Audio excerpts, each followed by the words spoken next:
On veut des prix, pas des aides. Payez-nous le juste prix. Les agriculteurs, depuis plusieurs décennies, réclament le juste prix.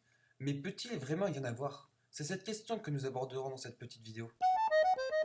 Revenons sur la notion du prix en agriculture. En 1962, l'Union européenne, composée alors de 6 pays, a créé la politique agricole commune, qui a visé à développer et moderniser l'agriculture. C'est la PAC. Pour cela, elle a initialement décidé de subventionner l'agriculture et de soutenir les prix. À l'insu, pourrait-on dire, des agriculteurs. Ainsi, même si les commandos ne cessaient de fluctuer, les chiffres d'affaires des agriculteurs européens restaient plutôt constants. Cette politique a duré 30 ans, mais n'est plus d'actualité. En effet, depuis 1992, ce maintien artificiel des prix n'est plus assuré, et désormais l'agriculteur européen doit faire face à la volatilité des prix, au même titre que les autres agriculteurs de la planète. Mais comment définir le juste prix? Une première conception propose que le prix correspond à ce qui résulte de la rencontre entre l'offre et la demande. C'est-à-dire que le prix de vente d'un bien s'équilibre avec la quantité produite par le producteur et les quantités demandées par le consommateur. Cette conception est celle de la valeur du marché. La deuxième conception repose sur la notion de valeur travaillée, c'est-à-dire que le prix devrait refléter l'effort, le travail, le capital, les consommations intermédiaires qu'a fourni le producteur pour produire son bien. Inutile de préciser que ces deux conceptions sont bien différentes. Prenons un petit exemple pour s'y retrouver. Voici Nico.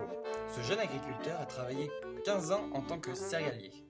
Il vendait son blé à un minotier, qui en faisait de la farine, puis qui la vendait à un distributeur, qui lui-même la vendait à un boulanger, et ce boulanger en faisait du pain, qui le vendait aux particuliers. Le blé, Nico le vendait à 200 € la tonne. À cause de la variation des cours mondiaux, aujourd'hui il la vend qu'à 90 €. Mais de cette volatilité, Nico en a assez. Il aimerait que son prix de vente reste constant. Il décide alors de mettre en place un circuit court, en vendant directement ses baguettes. Mais une question se pose, comment va-t-il fixer le prix de celle-ci? Pour le savoir, il décide de se baser sur la valeur travail. Il va donc estimer le coût de production d'une baguette. Il réalise tout d'abord l'inventaire de ses consommations intermédiaires. Elles comprennent les consommations nécessaires à la production de blé, mais aussi celles nécessaires à la fabrication du pain. Admettons que le total de ces consommations revienne à 45 €. La fabrication du pain va permettre de donner de la valeur ajoutée à son blé. Celle-ci servira à financer divers éléments, du foncier, du travail, du matériel, des frais financiers et les impôts. Nico est locataire du foncier, supposons que celui-ci lui coûte 5 € pour une tonne de blé. À cela on ajoute le travail fourni, qu'il évalue à 20 €. Il lui faut aussi financer la machine de fabrication. Amorti sur 5 ans, le coût par tonne de blé est à 20 € par an.